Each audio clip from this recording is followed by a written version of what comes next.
I think the story of Sergeant York is appealing to many, many people. Not just the people of America, not just the people of Tennessee, but the people the whole world wide. It's a story of epic bravery, a man who is a skilled shot, who is able to take on the German army, in effect, and come through and win.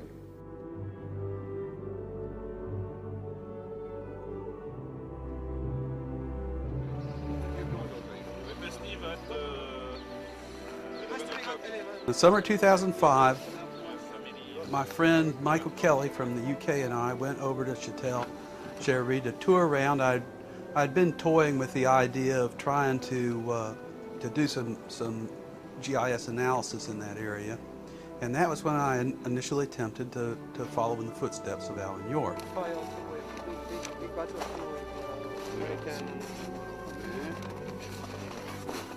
Where we are. At the time I was looking for a dissertation topic for my PhD, and what I wanted to do was demonstrate the utility of geographic information science for recreating the pattern of historic events on the modern landscape with map overlay and documentary integration with the maps.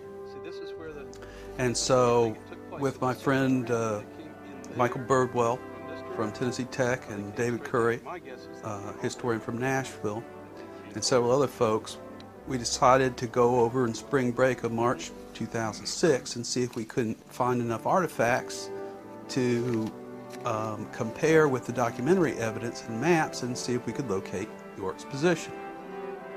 By our calculations, one of the grave sites is going to be right around in that area. The other one is going to be right up there. So this, 4 of them are there. That's according to the Danforth map. Well, the American Army embarked on the Meuse-Argonne offense in late September 1918, and the 82nd Division was in reserve, and on the 7th they were ordered into combat, and York's outfit, which was G Company, the 2nd Battalion of the 328th Infantry, was given the task of attacking and severing a German narrow-gauge railway to the west of the village of Château-Chehery. The attack started about 6 in the morning. It was really rainy and cold. It was the 8th of October. York's company and his platoon were on the very far left flank of the 2nd Battalion attack. York's platoon sergeant, Harry Parsons, ordered 3 squads to try to move to the left and silence the machine gun fire from the left flank, and York commanded one of the 3 squads that went. They surprised the Germans, who began to surrender. Other Germans who were manning machine guns further up the slope saw what was happening and turned their guns around and fired on the Americans, and they killed 6 instantly, wounded 3 others, including all of the non-commissioned officers except Alvin York. So as the senior non-commissioned officer, he took command of the patrol. Using his rifle and pistol, he silenced the German machine gun fire. He killed between 20 and 25 Germans. Eventually, because of his accurate fire, the German lieutenant in command surrendered to him.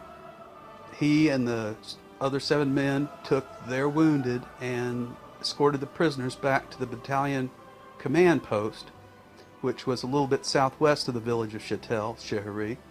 And at that point, the prisoners were counted. He had captured 132 Germans.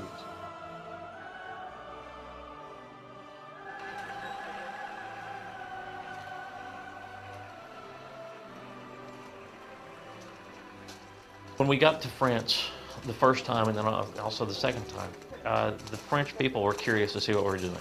And they came out of the woodwork, as it were, to see, what are these people doing, and what's all this equipment they're carrying and heading off down into the woods down below the town. They were very interested in what we were doing.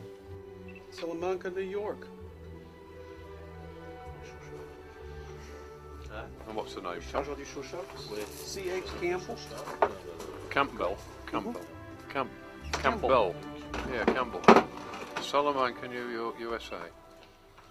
The current mayor of Châtel is a man by the name of Alain Recal, who was a policeman in Paris, but who's moved to Châtel. And we met him on the first trip, and he wanted to show us things that he'd just found. And so in his little shack behind his house, he had the sort of things we thought we'd find.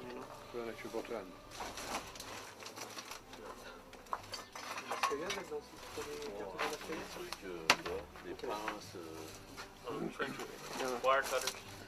It's a German one. Here's some wire cutters.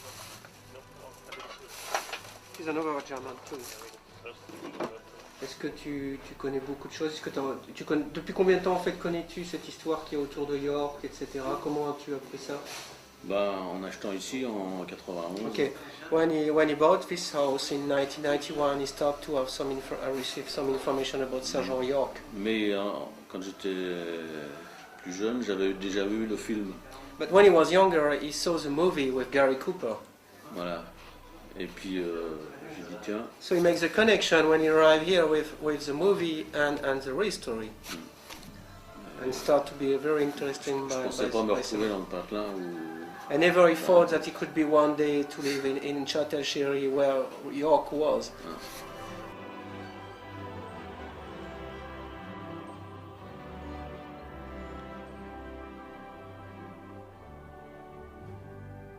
And our objective over this last 5 days has been to, in some way, shape or form, perhaps decide where York fought.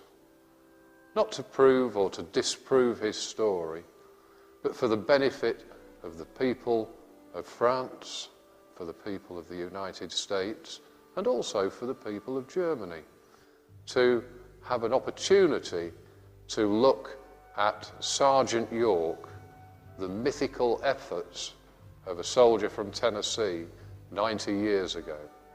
And by using technical aids that we have this week, I think we have made great achievements, and there is hope for many, many people.